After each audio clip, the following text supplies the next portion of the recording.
Gary Stollman was a man who was targeted and followed by the CIA.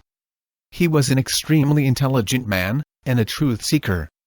He described his passion to learn as a holy quest for knowledge. He was an open-minded individual. Stollman frequently visited conspiracy topics on the internet about UFOs, aliens, and other conspiracy topics.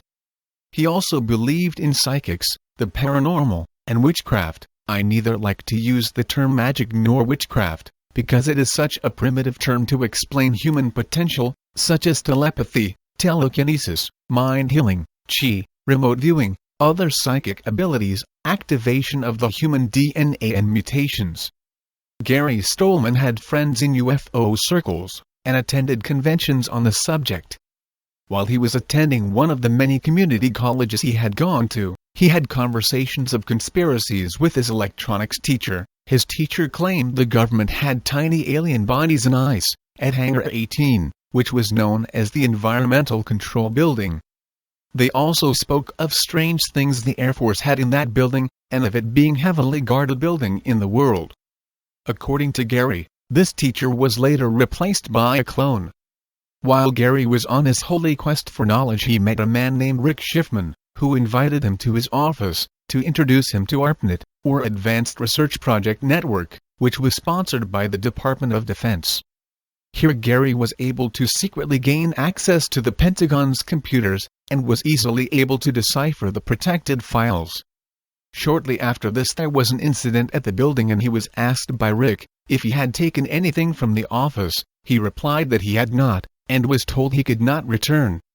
While attending another one of the many colleges he attended, he was warned repeatedly by a friend, whose father worked for the CIA, to get off of computers, because they do not trust people on computers and they would ruin his life. Gary ignored his warnings, and continued to pursue his passion in computers and knowledge. Gary would later realize this was true. After being harassed by the CIA for several years back in the late 70s and early 80s, he resorted to taking a toy gun to the KNBC news station, where his father had worked, and interrupted a live broadcast by putting the toy gun to the back of a new anchor, and demanded he read a script he had written to the public. The script stated, his physical father is in fact a clone created by the CIA and alien forces. Cloning is a part of a plot to overthrow the U.S. government. The CIA maintains mental retraining hospitals. A former CIA official had an interview on KPFK radio, in which he told a college audience that the CIA has towed barges across New York Harbor that were disease-ridden. The CIA may have created the AIDS virus to wipe out the gay population. The CIA assassinated John F. Kennedy and the 22 material witnesses, who died within 2 years. He demands that the Air Force release all information on UFOs. He demands that the information about Hangar 18 at Wright-Patterson be released.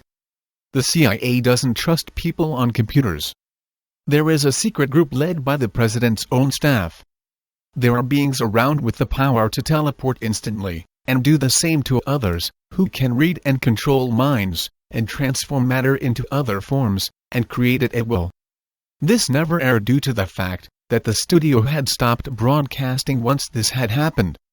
What Gary wanted the public to know is the truth. Gary Stollman wanted the public to be aware of an alien plot to overthrow the government.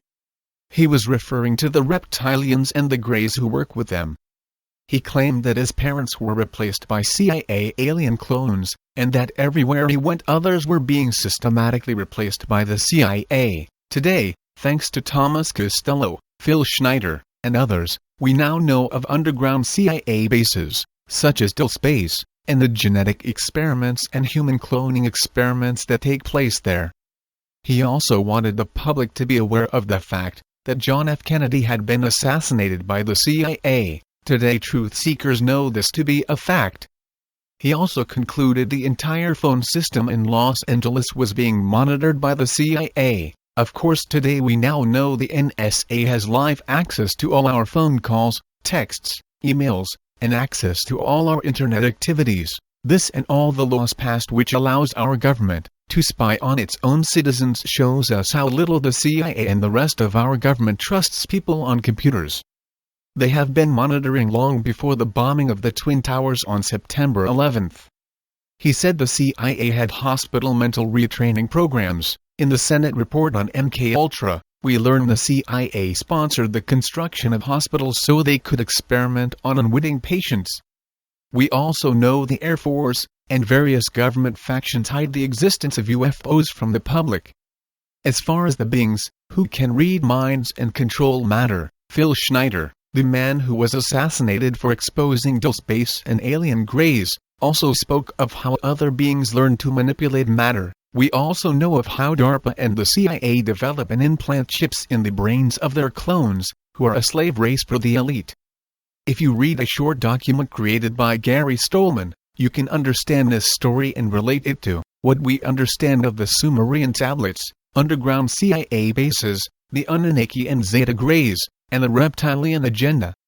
I highly recommend reading what Gary had to say to every truth seeker out there. You can find a link in the description, which will lead you to a copy of the document. I believe every word this man had to say about the things he experienced.